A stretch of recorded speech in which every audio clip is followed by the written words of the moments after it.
Hello everyone. Today we have with us the legend himself, Dr. Sunil Jose. Sir, thank you so much for being a part of this show. Thank you. He is the first guest on our show and we are really honored to have him today. So, let's start with the show, sir. Yes, yes. So, let's begin from the very beginning. I want to talk about your early life first, sir. How was your early life? I know you grew up in Kerala, so could you tell us something about that? Yes, I born and brought up in Kerala, where the place is called Purachunde. It's a small village. I born and brought up in a low middle class family. My father was a farmer and mother is a maths teacher. She was a maths teacher. So we have got a very low middle class family, and I born and brought up there, and I got an education not in a very posh school, simple like a government school we can say if you compare.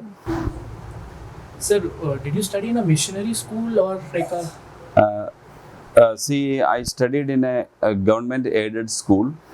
It was a missionary school, but it is not a missionary school like St. Anselm's or Sophia or convent like that.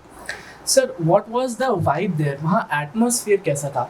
मतलब जैसे हमने सुना है ये कि केरला में सब बच्चे पढ़ने में बहुत अच्छे होते हैं, सब लोग बहुत सिंसियर होते हैं और सब सुबह बहुत जल्दी उठते हैं, पेरेंट्स सबके थोड़े थोड़े स्ट्रिक्ट होते हैं, तो क्या ऐसा एक्चुअली है या फिर ये स्टीरियोटाइप है सर? देखो, हर जगह हर तरह से इंसान मिलता है।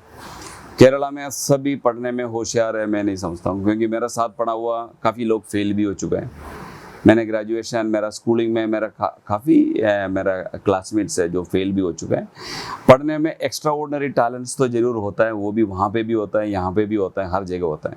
लेकिन in the quality of education, अगर अपन क्वालिटी ऑफ एजुकेशन की बात कर रहे हैं तो केरला का quality of education interior and rural, particularly interior and rural, much better than here. Sir what do you think makes the difference between the village education there and here? मतलब वहाँ की विलेज एजुकेशन अच्छी क्यों है यहाँ से? इसका reason यही होता है, मैं समझता हूँ जो गवर्नमेंट स्कूल्स और गवर्नमेंट सेटअप है, गवर्नमेंट काफ़ी करता है। ऐसे नहीं है गवर्नमेंट कोई काम नहीं करता है।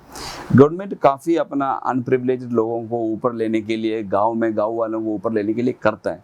द प्रॉब्लम यही होता है, गवर्नमेंट जो मिशनरीज जो फंक्शनिंग होता है वो इतना एक्टिव नहीं होता है। सब सैलरी के लिए काम कर रहे हैं जैसे एक एटीट्यूड हो जाता है। वहाँ पे ये सिस्टम नहीं है। Every village is like a city only. People aware है, 100% लिटरेसी है। अगर आप एक गवर्नमेंट स्कूल का टीचर है, अगर आप उधर पढ़ाने नहीं जा रहे हैं तो आपका पेरेंट्स आपको रोक के पूछेंगे आप क्यों नहीं जा रहे पढ़ाने के लिए, आपका ड्यूटी है अभी, आप पढ़ाते क्यों नहीं है और आप अच्छा क्यों नहीं पढ़ाते हैं, ये सभी बातें पूछता है।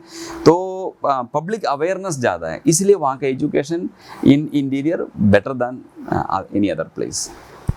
सर जैसे हम सुनते हैं नॉर्थ में, हम बहुत बार, आपने भी सुना होगा यहाँ पे जैसे लोग आपको पूछते हैं कि हम ये स्टीरियोटाइप से, वैसे तो मैं मानता हूँ पर हो सकता है सच भी हो, हम सब आपसे जानना चाहेंगे कि लोग कहते हैं कि वहाँ पर सब लोग बनाना लीव्स पे खाना खाते हैं, which is a good thing according to me, and you know other things like that. Is that actually true? Banana leaf is the वो एक ट्रेडिशनल मेथड है। If I ask you, Rajasthan में सब दाल बाटी चूरमा खाता नहीं क्या, तो आप बता देंगे अपन राजस्थान का मतलब दाल बाटी, बट अपन दाल बाटी चूरमा कब खाता है?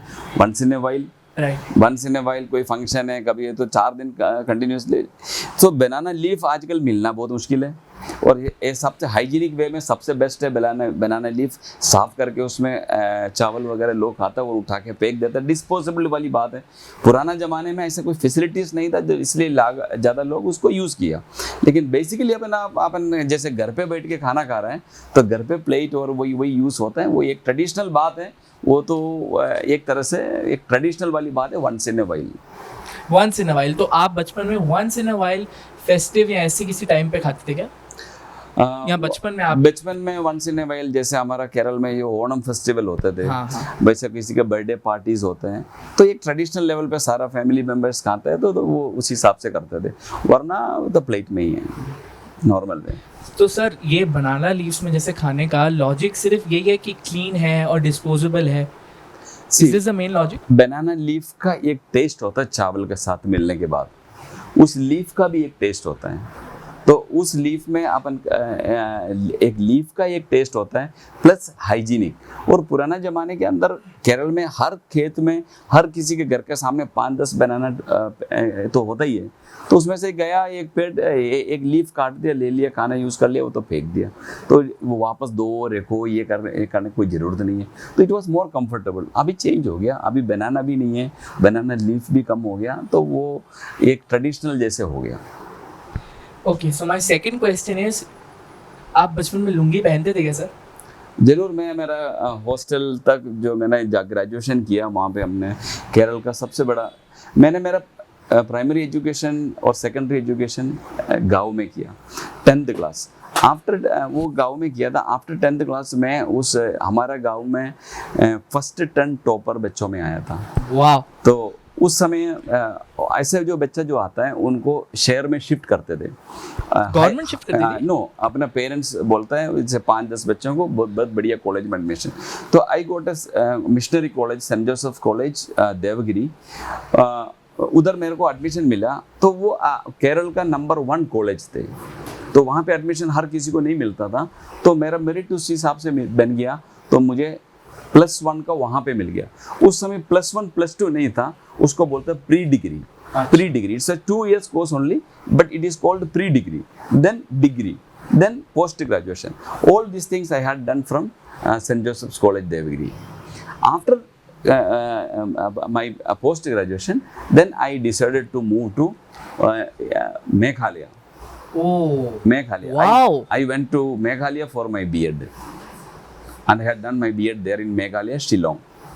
Not many people know about that, sir. आप मेघालय मतलब it's a drastic change. से मैंने पहले भी सोचा था, मेरा फादर मेरे को हमेशा बोलते थे आप है ना अपन जहाँ रहता वहाँ छोड़ के बाहर जाओ, तभी पता पड़ जाता है लोग कैसे जी रहे हैं, क्या कर रहे हैं। मेघालय गया तो मेघालय में एक बहुत अच्छा एक्सपीरियंस था मेरा। मैं फर्स्ट ईयर उधर गया, मैं B.Ed किया। करने के बाद मैं एक इंटीरियर विलेज में जाके मेघालय में 1 year मैथ्स पढ़ाया। तो मैथ्स पढ़ाया तो मैं अकेले एक घर पे रहते थे, एक घर के अंदर। तो मुझे ऐसे अर्थक्वेक के बारे में पता नहीं था। तो मेघालय में घर जो बनाता है वो पत्थर का ऊपर बनाता है। तो every now and then earthquake आता है। तो ये पत्थर यूँ हिलता है तो मकान यूँ पूरा हिलेंगे। तो अपन ऐसे अर्थक्वेक देखा नहीं है। मैं अकेले एक विलेज में पढ़ा रहा था, वहाँ रहते थे। मेरे को एक अकेले क्वार्टर मिला। तो उस क्वार्टर के अंदर एक दिन रात को 12 बजे ऐसे सो रहे थे, तो पूरा की पूरा मेरा मकान डांस करने लग गया। मैं तो सोचा ये कोई भूत होगा, मैंने अभी तक देखा नहीं है, लेकिन पहले बार मुझे ऐसे एक्सपीरियंस हो गया। मैं बहुत हिम्मत करके बाहर निकला। बाहर निकल के मेरा प्रिंसिपल का घर करीब 500 मीटर दूर थे। वो 500 मीटर मेरे को 500 किलोमीटर जैसे लगता था उस समय। ऐसे कैसे भी करके 12 बजे मैं पहुंच गया। मैंने बोला सर मेरे पास घर तो कोई भूत हिला दिया। तो उन्होंने बोला ये कोई भूत नहीं है, ये तो अर्थ क्योंकि ये तो नो से कॉमन सिनेरियो ही है। तो उसी समय ऐसे बहुत सारे एक्सपीरियंस है जो अपन बाहर चले जाता है तो अपन को मिलता है। Wow, that's amazing. I don't think many people knew about that. तो बेसिकली आपने लगभग ये वाला इंडिया कवर कर ही लिया है, नॉर्थ में भी, साउथ में भी। Yes. सीधा उस तरफ फिर इस तरफ। I went there almost everywhere. I had done my M.Ed from Himachal Pradesh. Himachal, Wow. yes. So almost all the part of India, I got that time. I got an appointment here in Anselm, Ajmer. Then I joined in 1995, 25 years back. I joined as a teacher here, mathematics department. I joined, and I enjoyed working in Anselm. आप इतने सालों से school में पढ़ा रहे हैं, तो आपको तो सब स्कूल में जानते हैं, लेकिन आप स्कूल में कैसे थे ये बहुत कम लोग जानते हैं। तो सर मैं आपसे ये पूछना चाहूँगा कि आपके कुछ स्कूल के किस्से बताइए ना, कि आपने कभी स्कूल में वैसी मस्तियाँ करी थी कि जैसे आप आज बच्चों में देखते हैं।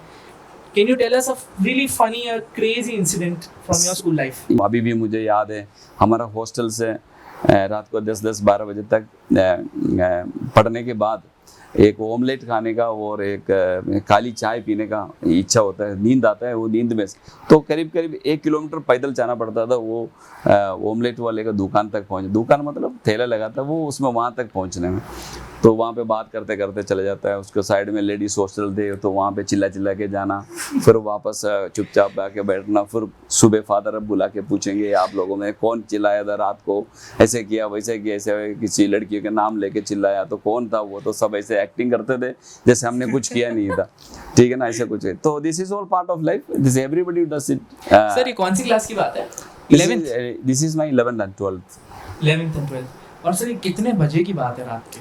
देखो हम जब एग्ज़ाम पास में आता है तो कभी कभी 12 बजे 1 बजे 2 बजे तक पढ़ते थे, बिकॉज मैथमेटिक्स में तो आपको पता है पढ़ना पड़ता है। तो 11 साढ़े 11 के बीच में हमें बहुत भयंकर नींद आते थे। तो उस नींद में से अभी सो गया तो सुबह तक उठने का सवाल ही नहीं है। अब सब लोग बातें करके जाते हैं। 1 किलोमीटर है कॉलेज कैंपस, हॉस्टल से लेके ये टी शॉप तक का 1 किलोमीटर दूर है। तो ये 1 किलोमीटर तक पैदल जाना, तो इसके बीच में लेडीज़ हॉस्टल आता है, लड़कियों का हॉस्टल आता है। तो वहाँ पे भी लड़कियाँ भी ऐसे कम नहीं थी, तो वो भी वेट कर रहे थे, ये लोग जाने का टाइम आ रहा है अभी। तो हम ऐसे जैसे इनका हमारा क्लासमेट से उनका नाम बुला के चिल्लाना, आई लव यू करके बोलना। तो उसके बाद तो वो उस समय का बहुत बड़ी बड़ी बात थे वो। फिर उसके बाद सीधे ऐसे आके एकदम फिर हम पढ़ाई तो करते थे सभी। तो बेसिकली मैथ्स और साइंस स्ट्रीम वो ऐसे पढ़ने में अच्छा है। तो वो वापस आ जाता है, वापस आके थोड़ा 1-2 घंटे पढ़ लिया, 2 बजे तक पढ़ लिया, फिर वापस सो गया। तो ये अपना एक हमारे लिए तो ये एक तरह से एक नींद में से कैसे नींद आ रहा है उसमें से बाहर आना है ना। तो उसी हिसाब से हमने इसका अरेंज किया। तो ये तो फिक्स था, जिस दिन स्टडीज लॉन्ग जाना है तो एक बार चाय पीने के लिए उधर तक जाना ही जाना है। तो वो बात करते जाते टाइम फिर नींद नहीं आता है, फिर ये 2-3 घंटे और अपन बैठ सकते हैं। पढ़ाई तो टफ ही होता है ना, पर्टिकुलरली साइंस स्ट्रीम में पढ़ाई तो टफ ही होता है। तो एक्स्ट्रा बैठ। आपने है ना काली चाय मेंशन करी, तो हो सकता है काफी लोगों को पता नहीं हो, तो आप क्या बता सकते हैं काली चाय क्या होती है? देखो दूध डाल के जब चाय पीता ना, तो अपन घर के अंदर बैठ के पी सकते हैं। अगर आपने काली चाय पिया और वापस आप थोड़ा सा पैदल आया तो आपको नींद नहीं आएगा पूरी, इसलिए काली चाय पीते थे। कोई भी दूध वाला चाय नहीं पीते हैं। काली चाय में ऐसे थे और अभी भी है, अगर आप रात को एक काली चाय पियो फिर आपको थोड़ी टाइम के लिए नींद नहीं आएगा। तो हमारा पर्पस यही होता है, हमें नींद नहीं आना, हमारा ब्रेन को अलर्ट रखना है। हम मैथ्स ही तो पढ़ना है, तो उसके लिए मैथ्स फिजिक्स केमिस्ट्री वैसे सब्जेक्ट पढ़ते टाइम नींद नहीं आना चाहिए। इसलिए हम इसका चाय का टेस्ट नहीं था, टेस्ट तो यही था आने जाना मस्ती करना, वो उसी में ही नींद चले जाता है। फिर एक चाय पिया और उस समय इतना पैसा भी नहीं था हाथ में, बहुत बड़ा लग्जरी चीज़ें खा लो वो भी नहीं था। तो हमारा जो लिमिटेड थे उस हिसाब से लिमिटेड में जाके सब लोग मिडिल क्लास फैमिली के चाय वाय पी के एक ऑमलेट खा के वापस आ गए। तो हमने तो अपनी रातें मैथ्स पढ़ते पढ़ते कॉफ़ी पी के निकाली हैं, पर आज सुनील सर ने हमें बताया है कि आप काली चाय पी के भी ये कर सकते हैं। तो thank you for that. I want to take you to your college days now. We talked about school. Sir college कैसा रहा आपके लिए? A following question on this, did you get ragged? देखिए हाँ, रैगिंग तो होता था। हमारा रैगिंग कॉलेज में नहीं होता था, हॉस्टल में होते थे। तो रैगिंग का एक अच्छा सा इंसिडेंट मुझे याद है। पिछले बार भी मैंने हमारा जो रियूनियन है उसमें बोला।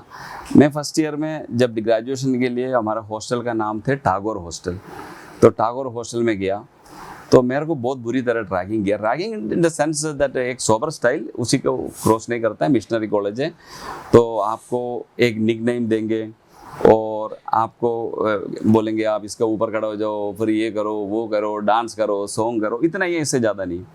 तो मैं बड़ा परेशान हो गया। मैंने भी बड़ा सॉन्ग, मेरा डिपार्टमेंट नहीं है, मुझे बिल्कुल गाना गाना नहीं आता है, तो भी गाना गाना पड़ा। डांस करने के लिए ऐसे लोग, आप एक स्टेप करो तो आपको ऐसे टीसिंग करते रहता है और वैसे चिल्लाते रहता हो, तो आप डांस सब भूल जाएंगे। प्लस सीनियर्स है, कुछ बोल भी नहीं सकता। ऐसे यूँ मैं बड़ा परेशानी में मेरा रूम में बैठ रहा था। तो मेरा पास वाला रूम है, इनका नाम है जेसन, अभी वो केरल में है, वो भी +2 में टीचर है। तो मैंने सोचा यार, मैंने पड़ोसी से पूछा यार ये पास वाला फर्स्ट ईयर है नहीं क्या? तो बोला यार पास वाला फर्स्ट ईयर है, वो अभी उनको रैगिंग करके वो लोग निकला। तो मैंने अपना मैंने सोचा यार मैं थोड़ा शेयर करूँ उनसे, वो भी फर्स्ट ईयर है, मैं भी रैगिंग है अभी। तो मैं उनका कमरे में गया तो एकदम इसने सोचा मैं सीनियर हूँ, तो उसको पता ही नहीं था, आपस में तो कभी मिला ही नहीं है। उसने एकदम खड़ा हो गया और मेरे को दोनों हाथ से नमस्ते ये कर दिया। तो मैंने सोचा यार ये तो मजे वाली बात है। तो मैंने बोले इसको ऊपर खड़ा हो जाओ, तो उसने एकदम अपने पलंग का ऊपर खड़ा हो गया और बोला डांस करो, वो डांस कर लिया, ये कर दिया, वो कर दिया। मैं भी फर्स्ट ईयर था, वो भी फर्स्ट ईयर था, लेकिन वो पता ही नहीं था, तो उसको पता ही नहीं था। मैं यूँ उसको करा रहा था, उस समय हमारा सीनियर्स का दूसरा ग्रुप रैक करने आया, तो मैं उसको कराते हुए उन्होंने देख लिया। तो फिर उसको बोला, वो एक चेयर डाल के दे दिया और उसको बोला आप अब इधर बैठो। फिर मेरा 2 घंटे उन्होंने ऐसे रैगिंग ले लिया।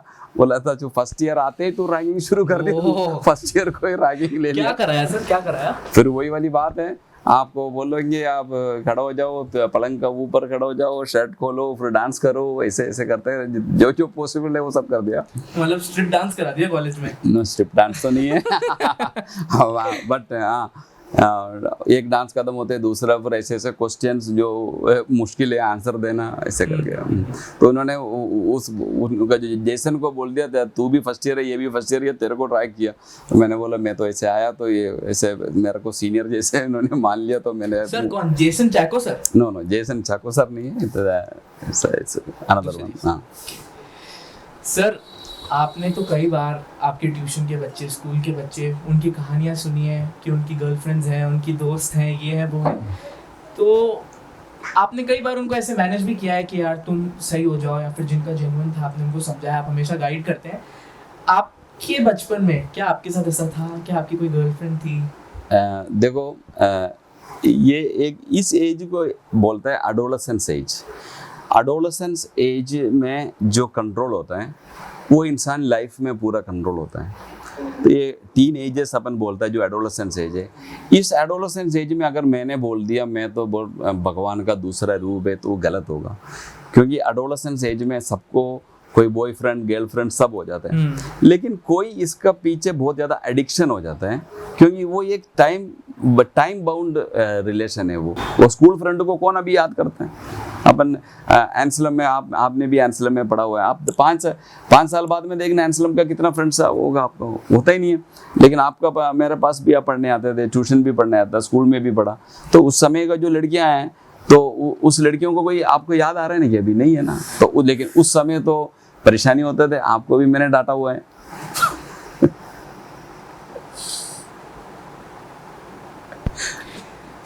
Okay, let's change the topic. Sir, लेकिन एक बार मैं आपसे वापस पूछना चाहूँगा, ये तो आपने जो रिलेशनशिप एडवाइस दी हमारी यंग जनरेशन के लिए, लेकिन आपने भी तो ये सीखा ही होगा ना अपनी लाइफ से, तभी तो आप एडवाइस दे पाते हैं। तो सर, मतलब देखो सर, कोई तो रही होगी। देखो ऐसे नहीं है, ऐसे आप ऐसे पिन पॉइंट में जब आंसर पूछते हैं तो एक जनरल वे में सबको जो नॉर्मल होता है वो तो सबका, मैं भी एक नॉर्मल इंसान है, एक नॉर्मल, ऐसे नहीं है किसी से कोई ज़्यादा पर्सनल रिलेशन और ऐसे नहीं। राइट। ओके, सो सर, आप जब सिनेंसिस में इनिशियली पढ़ाने आए थे, आप 23 इयर्स के थे, तो आप सीधा कौन सी क्लास को पढ़ाने आए थे फर्स्ट टाइम से? मैंने जब पढ़ाया तो मैं फर्स्ट टाइम, मेरा मामा ही था प्रिंसिपल, मेरे को ही वॉज वेरी कॉन्फिडेंट, तो उन्होंने मेरे को बोला आप 9th क्लास तक ले लो पहले, है ना, 9th क्लास तक आप, उनको एक डाउट यही था बच्चा मेरे से कंट्रोल होगा या नहीं है। ओनली बॉयज़ ओनली सेटअप है, तो और बड़ा बड़ा बॉयज़ है, तो और plus that time particularly Ajmer का क्रीम का अलावा तो एंसलम में कोई आता ही नहीं था। तो दैट वाज एक तरह से, मैं जब ज्वाइन किया तो that was only one school, even Mayur was not started that time, just in the beginning of that school only. तो उस समय मेरा एज बिल्कुल दिखता भी नहीं था। मैं जब क्लास में आया, मैं फर्स्ट ईयर 1995 में क्लास के अंदर सेंट एंसलम में घुसा, तो एक बच्चा भी खड़े नहीं हुआ, एक बच्चा भी खड़े नहीं हुआ। और एक बच्चा मेरे से पूछा खड़ा होके, आप नया एडमिशन है, कौन सा स्कूल से आया, यूनिफॉर्म पहन के क्यों नहीं आया? ये मेरा फर्स्ट एक्सपीरियंस था जो मैं एंसलम में ज्वाइन किया। तो दैट टाइम वो जो सरदार जी वगैरह जो बैठते थे इतना बड़ा बड़ा दाढ़ी लगा के, और मेरा तो मुंह आ रहा है जैसे, तो उस समय वो बच्चे ने ऐसे बोला, उन्होंने यही सोचा एक नया एडमिशन आ गया, ठीक है, तो उस that was my entry. Sir a lot of people know you because of NCC. आप एनसीसी में ये ऑफिसर हैं और आपने इतने सारे बच्चों को इतनी बढ़िया बढ़िया अपॉर्चुनिटीज़ दी हैं। आपने बताया कि आपने उनको प्लेन में भी वो करवाया है। तो सर आप एनसीसी में कैसे इंट्रोड्यूस हुआ, आपने एनसीसी कैसे ज्वाइन करी? देखिए सेंटेंसलम में जब एनसीसी चल रहे थे तो एनसीसी का जो सर थे जावेद खान, वो रिटायर्ड हुआ 2002 में। तो उन्होंने मेरे को बताया, फादर ने मेरे को बुला के पूछा आप एनसीसी ले सकता नहीं क्या? एनसीसी एयर विंग है अपना, एनसीसी एयर विंग के लिए साइंस बैकग्राउंड का ज़रूरत है, प्लस फिजिकली फिटनेस का ज़रूरत है, बहुत ज़्यादा मोटा लोग नहीं चाहिए, ऐसे मामला था। तो मेरे से रिक्वेस्ट किया फादर ने, आप जा सकता नहीं क्या? तो मैं गया एयरफोर्स एडमिनिस्ट्रेटिव कॉलेज कोयम्बतूर में गया था मैंने कमीशनिंग के लिए। I am commission officer in NCC and I got gold medal there in the Air Force Administration College in my commissioning. In all over India I stood first in that one. Then I came back. मेरा जो उस समय से मेरा इच्छा था maximum लोगों को जो क्रीम क्लास है, जैसे क्रीम बच्चा है, उनको फोर्स में जाने का मोटिवेट करना। तो मुझे याद है रोहित गुप्ता आज सुखोई का पायलट है, अनुपम अरोरा आज एयरक्राफ्ट ये ट्रांसपोर्ट पायलट है, मोहित चौधरी मिग 29 का पायलट है। So I made near about 13 to 14 pilots from ANSLM through NDA, National Defense Academy. Let's talk about the fun stuff again. आप इतने साल से टीचर हैं sir, 25 years? Yes, 25 years I completed in ANSLM. Wow, congratulations sir. तो आपने तो बहुत किस्से देखे होंगे बच्चों के, क्योंकि हैंडसम के बच्चे तो नए नए तरीके की शरारतें करते ही रहते हैं। What have been the most hilarious of them कि आपने सोचा कि यार ये तो कोई कर भी कैसे सकता है, ये क्या है? मैं जब हैंडसम में ज्वाइन किया तो मुझे हिंदी बिल्कुल नहीं आता था, ठीक है ना। मेरे लाइफ का सबसे ऐसे मेरे को अभी सोच के हंसी आता है, तो हिंदी नहीं आता मेरे को। तो अब मैं पढ़ाते पढ़ाते एक मधुमक्खी 2-3 मधुमक्खी आया और एक बच्चे को काटा मधुमक्खी। तो उसने तो बहुत ज़ोर से चिल्लाया, तो मैंने पूछा क्या हो गया, क्लास में एकदम ऐसे हो गया है ना। तो उसने बोला सर मधुमक्खी ने मारा। तो मुझे ये पता नहीं था उस समय हनी बी को मधुमक्खी बोलता है। तो मैं उस क्लास में काफ़ी बार पूछा ये कौन है मधुमक्खी, खड़ा हो जाओ मधुमक्खी कौन है, खड़ा हो जाओ। पूरा क्लास हंसते जा रहा है, मेरे को गुस्सा आ रहा है और मैं बोले वो मधुमक्खी को 2 थप्पड़ लगाना है। तो मुझे उस समय पता नहीं था ये हनी बी को भी मधुमक्खी बोलते। सर अपने तो बच्चे पे ऐसे कोई खड़ा हो गया था क्या? बच्चा तो खड़ा नहीं हुआ, बच्चे को पता है खड़ा होते ही मार पड़े। Sir my next question is कि आप इतने रिनाउंड टीचर हैं, इतने रिस्पेक्टेड रेप्यूटेड टीचर हैं, तो आपको दूसरे स्कूल से भी तो सर ऐसे ऑफर आते होंगे कि प्लीज़ जॉइन आवर स्कूल, ये वो। What has made you stay in Saint Anthony's for so long? See अपन बोलते हैं ना वफादारी, लॉयल्टी। तो because what I am, because of that school I have got attachment with each and every stone of that school. क्योंकि एक suitcase लेके मैं अजमेर में आया, विद 4-5 सर्टिफिकेट लेके आया हूँ और उसी स्कूल ने मेरा पूरा आइडेंटिटी बनाया। उसके बाद मेरे पास प्रिंसिपल का भी ऑफ़र आए थे, मेरे पास दूसरा स्कूल का ऑफ़र तो मिलता है, लेकिन एक तो फैमिली सेटल्ड है, my wife is in government service, तो वो भी टीचिंग सर्विस में है, तो अजमेर में है, तो फैमिली इधर है, बच्चा पढ़ रहा है, मेरा दोनों बच्चा ग्रेजुएशन फाइनल ईयर में है। तो मैंने ये सोचा यही सेटल होना है, कोई इधर उधर मैंने ज़्यादा हाथ पैर नहीं मारा, क्योंकि I am loyal to Saint Anselm and I will not leave Saint Anselm till my retirement. Sir इतने साल से आपके प्रति बच्चे इतने लॉयल हैं, आपको इतना मानते हैं। Sir I want to ask you what according to you are those top 3 factors in you that has made you so big in students? देखिए आज से टीचर का जो क्वालिटी है उसमें नंबर 1 मैंने आपको बता दिया, पावर ऑफ एक्सप्रेशन। नंबर 1 मैंने मेरा क्लास के अंदर ये टेक्निक अडोप्ट किया, मेरा क्लास का सबसे वीकेस्ट स्टूडेंट को मैं पकड़ते थे नज़र में। मैं क्लास लेते टाइम मैं सिर्फ ये देखता था उसका चेहरे पे, वो जो सबसे जो कम मार्क लेके आता है उसको समझ में आ रहा है या नहीं आ रहा है। मेरा फोकस हमेशा उस बच्चे के चेहरे पे था, उसका फेस रीडिंग से मैंने पढ़ाया। अगर उसको समझ में आ गया, वो 2 मार्क लेके आने वाला बच्चे को समझ में आ गया मेरा क्लास, तो नेचुरली 100 मार्क वाले तो आ ही गया और मिडिल क्लास वाले को तो आ ही गया। That was my technique of teaching. सबसे लोवेस्ट मार्क लेके आने वाला बच्चे का फेस रीडिंग करके उसको पढ़ा दो तो बाकी बच्चे भी आज। दूसरा, आपको ज़्यादा चिल्लाने का, आपको ज़्यादा स्ट्रिक्ट होने की ज़रूरत नहीं है। आपको मैं मेरा क्लास स्कूल में मेरे से सबसे ज़्यादा बच्चा क्लोज मेरे से ही है। मैं भी उसमें से एक मेंबर हूँ, मेरे से नहीं बोलना है, मैं भी ऐसे एक टीचर हूँ। मैं बच्चों के एनसीसी कैंप लेके जाता है, करीब 50 का 100 स्टूडेंट्स, उनका साथ सोता है, उनका साथ अपन पूरा दिन घूम रहे हैं, उन्हीं का कमरे में सो रहा है, उनका साथ खाना खा रहा है। तो मेरे से बाकी टीचर्स से ज़्यादा मेरे को एक चांस भी मिला बच्चों से मिंगल करने के लिए। तो उस समय भी मैंने कभी बच्चों को ज़्यादा स्ट्रिक्टनेस ऐसे सच नहीं था, खूब हंसी मजाक करते थे। लेकिन मेरा एक ही पॉइंट थे, when I stand for teaching, उसमें फिर अपन हंसी मजाक नहीं है। एक बच्चा भी आज तक का रिकॉर्ड है, कोई भी कितना भी बदमाशी बाकी टीचरों को क्लास में घुसने नहीं देता, ऐसा बच्चा भी स्कूल में होता है। लेकिन वो भी आप उसको माइंड को विन करके किसी को भी हरा सकता है। आप by force you can not do. तो उस बच्चे को माइंड विन करने के लिए आप अपना पढ़ाने का लेवल ऊपर रखो, नेचुरली वो बच्चा आपका गुलाम हो जाएगा।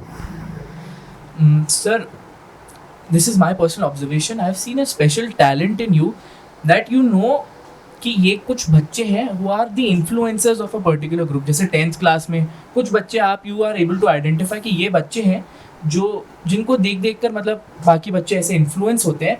And this is my personal observation that I have seen you have won their hearts. तो वो धीरे धीरे ऐसे स्प्रेड होके फिर you have become the best. So is that a conscious effort from your side that? ये बहुत simple बात है, आप ऑब्जर्व रखना बच्चों से। फॉर एग्जाम्पल मंथन थारवानी रोज टी शर्ट चेंज करके स्टाइल मार रहा है, तो मुझे पता पड़ गया मंथन थारवानी कोई गर्लफ्रेंड के चक्कर पे आ गया। कोई लड़कियां बहुत ज़्यादा मेकअप में फोकस हो रहा है, तो उसमें पता पड़ जाता है वो लड़कियां अपना स्टडीज से डाइवर्ट हो रहा है। तो आप इसको नोट कर लीजिए, तो आपको इजीली पता पड़ जाएगा। उनको बुला के काउंसलिंग कर लीजिए, अभी इसमें मत जाना।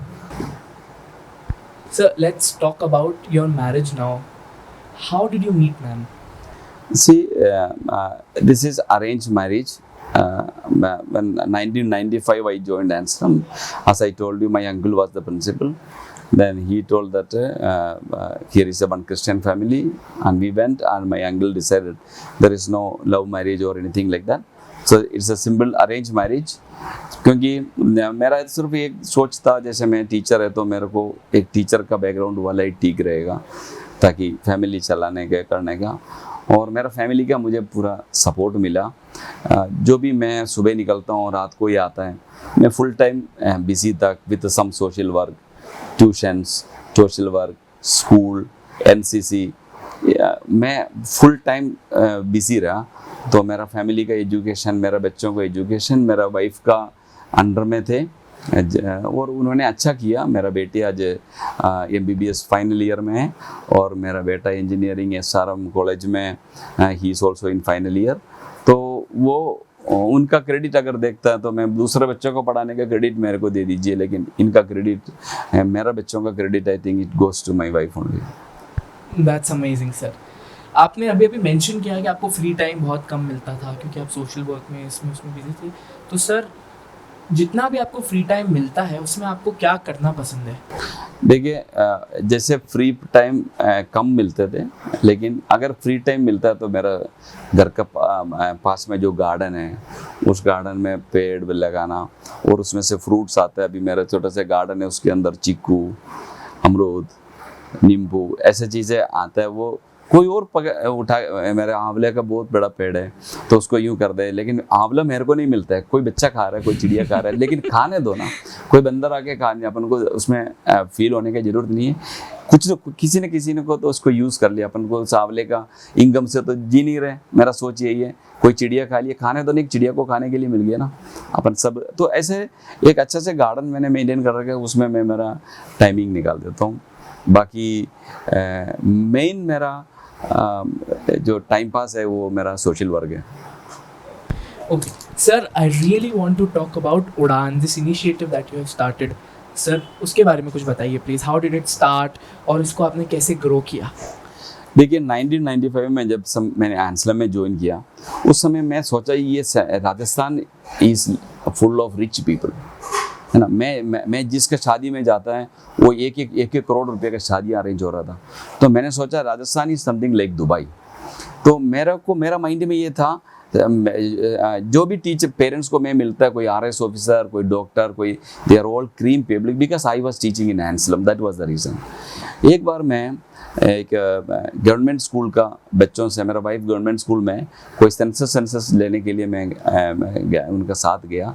तो मैंने ये जो पॉवर्टी देख लिया मैंने, तो मैंने ये सोचा यार मैं जो डील कर रहे हैं वो अजमेर के क्रीम क्लास को डील कर रहे हैं, लेकिन वो एक लेयर है, उसका नीचे बहुत ज़्यादा पॉवर्टी है।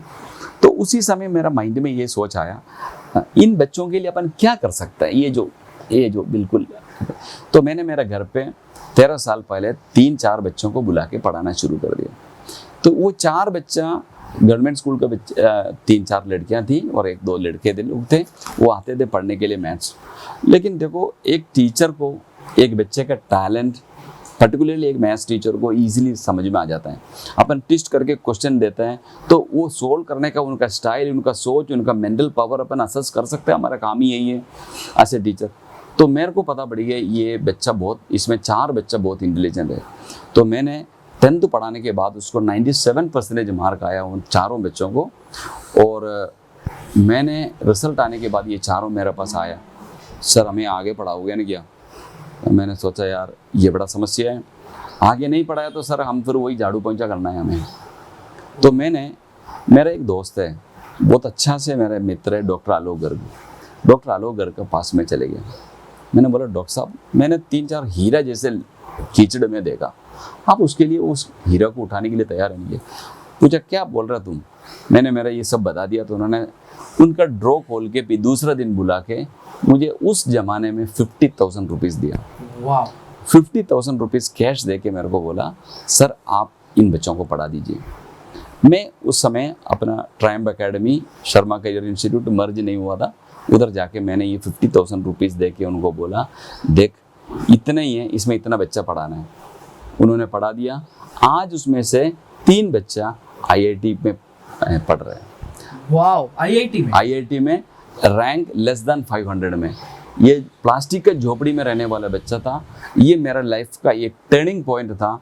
उससे मेरा सोच बदल गया। मैंने सोचा अब मेरे को ऊपर वाले ने एक लाइट दिया, अब मेरे को इस फील्ड में उतरना ही उतरना है। ऐसे मैंने बच्चों को इकट्ठा कर दिया। मैंने एक सोसाइटी रजिस्टर्ड किया। सोसाइटी रजिस्टर्ड है, उस सोसाइटी का नाम है उड़ान सोसाइटी। आज उड़ान सोसाइटी में 50 students are getting training for NEET and IIT। 70 students are studying 10th class. And पंचील में नया ब्रांच फॉर प्राइमरी क्लासेस अपने खोला। 40 बच्चों को खाना खिला के उनको कपड़ा, उनको uniform, food, bags, books, copies, everything supply करके 40 बच्चों को हम पढ़ा रहे हैं। आज ये स्थिति है। राइट टू एजुकेशन में प्राइवेट स्कूल में भी 25% बच्चों को लेना पड़ता है। तो वो जो बच्चा है वो स्कूल वाला हमारे पास लाइन में आके खड़ा हो जाता है, सर हमारा बच्चों को ले लीजिए, क्योंकि हमारा बच्चा प्लास्टिक के झोपड़ी में भी इंग्लिश बोलने लग गया। ये जो टीचर्स हैं, वो जो 3-4 लेडी टीचर्स हैं, I am very grateful to them. They are teaching free of cost. All the teachers are Anselm teachers and they are teaching free of cost. That lady teachers, वो इतना बढ़िया पढ़ाता है उन बच्चों को, वो अपने झोपड़ी के अंदर इंग्लिश बोलने लग गया। Sir, would you like to mention their names? Definitely. One is Anita Savlani. Anita Savlani, she is teaching in primary in Anselm. She's every day come and teach us very sincerely, very dedicated teachers. All the names I am telling: Manisha Goyal, Rivika Roni, and Mrs. Aba. ये आबा जो हैं वो government school का teacher है. इसके बाद भी she teaches very well. She comes and teaches. All the three teachers are Anselm teachers. And Mr. Pradeep Brahmvar, मेरा जो दोस्त है, वो 3:30 बजे उधर जाता है. 3:30 बजे वो रिटायर्ड है. 3:30 बजे आके 3:30 बजे से 4 बजे तक इन बच्चों को खाना खिलाता है. उसके बाद 4 से 5, 5 से 6 2 घंटे का क्लास हो जाता है. उस क्लास के बाद इन बच्चों को कन्वेंस, सदगुरु ग्रुप का मेरा दोस्त है, आपका पिताजी है राजा थारवानी साहब. वो हमेशा हमारा वो ऐसे बोलता नहीं है कौन मैं क्या किया क्या नहीं किया, लेकिन I have to mention his name also. हमेशा हमारा जो नीट और IIT का बच्चों को 1-2 बच्चों को पूरा स्पॉन्सर कर देते हैं हायर लेवल पे. और इधर मैंने उनका पास जाके पूछा, सर ये झोपड़ियों में से बच्चा आने के लिए थोड़ा कन्वेंस का व्यवस्था कर सकते हैं क्या? बोला सर आप वैन कर दीजिए, और आप भी मत आना सर, वैन कर दीजिए, और वैन वाले से मेरा अकाउंटेंट से आप बता दीजिए, वो वैन का जो कॉस्ट है वो दे देंगे. ऐसे पब्लिक, क्योंकि I am a simple teacher, I can take the responsibility of 200 children with food and teaching and all. It comes in lakhs. I don't have any business. But बाकी लोग जो है, जैसे अच्छे लोग शहर में, लोगों को ये मालूम होना चाहिए you are a genuine person. आप एक जेन्युइन आदमी है, आपका एम अच्छा है, तो लोग आपको हेल्प करने के लिए आता है. Sir, I want to ask you, what is your vision for Udaan? Where do you wish to take it? Ajmer में मेरा एक सपना है, एक खुद का एक बिल्डिंग बना दे. उस खुद का बिल्डिंग के अंदर ये बच्चा आए, किसी के पास जाके रिक्वेस्ट नहीं करे आपका बिल्डिंग में मैं पढ़ाऊँ, आपका बिल्डिंग में पढ़ाऊँ, ये छोड़ के. और I am sure, 100% sure that with in 5 years I will make it. 100% sir, 100%. I think we should clap for sir. Sir, now that you've become so successful and so big, what is your daily routine now? Because the hard part comes now when you have to sustain that position. तो आपका daily routine कैसा होता है रोज? See, as a common man, everybody's daily routine the same. I read the newspaper in the morning with a cup of tea. Then after that, before going to school, we'll go to for a 5 minutes pray. Then after that, school. When coming back to school, from the school, then lunch. Then after lunch, no rest, nothing. You have to take your vehicle and run to the tuition. And when tuition finishes near about 7:30, then some problems, complaints of children getting less mark, getting more mark. All the problem we have to solve within half an hour. Then I'll reach by 8 o'clock at home. That's my on Sunday I keep myself for free. तो sir अभी जैसे headspace मतलब कि आप are you satisfied और ये वो? हाँ. Are you satisfied? I'm 100% satisfied as a teacher. 100% satisfied. 100% satisfied. And are you satisfied with life in general? कि मतलब ऐसा कुछ है जो achieve करना बाकी है? आप कुछ है? नहीं. कुछ नहीं. नहीं. You are satisfied. है. वो मेरा ये एक सपना बाकी है, खुद का बिल्डिंग बना के उसके अंदर मेरा बच्चों को उड़ान का बिल्डिंग बनाना, वो एक सपना बाकी है. बाकी everything I am satisfied. Amazing. आपकी top 3 movies? Super 30, Bajirao and Padmaavat. Amazing. Sir, thank you so much for doing this. Thank you, sir. Thank you. Your story was very inspiring to all of us. Demand पे sir हमारे साथ थोड़ा dance करने के लिए ready हो. को थोड़ा राउंड घुमा के अन्ना के जैसा चश्मा लगा के कोकोनट में लस्सी मिला के आ जाओ सारे मूड बना के. मुझको को थोड़ा राउंड घुमा के अन्ना के जैसा चश्मा लगा के कोकोनट में लस्सी मिला के आ जाओ सारे मूड बना के. All the Rajini fans, don't miss that chance. All the Rajini fans, don't miss that chance. Lungi dance, lungi dance, lungi dance, lungi dance, lungi dance, lungi dance, lungi dance, lungi dance, lungi dance, lungi dance, lungi dance, lungi dance, lungi dance. Disco में जब ये गाना बजेगा on the floor